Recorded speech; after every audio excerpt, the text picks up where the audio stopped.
ఈరోజు special curry పాలకూర meal maker. Meal మేకర్లో water వేసి నానబెట్టుకోవాలి.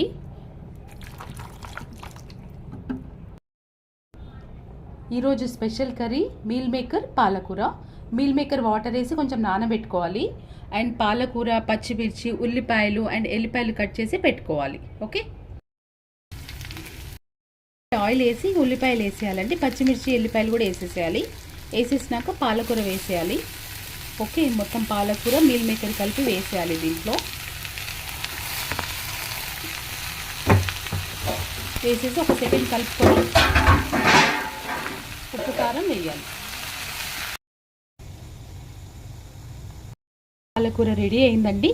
అన్ని మీల్ మేకర్, పాలకూర, ఉల్లిపాయలు, పచ్చిమిర్చిలు, ఎల్లిపాయలు అండ్ కొంచెం కారం వేసి ఉప్పు వేసి ఒక 10 నిమిషాలు మంచి ఫ్రై చేసి ఆఫ్ చేసేయాలండి. చాలా టేస్ట్ ఉంటుంది కర్రీ.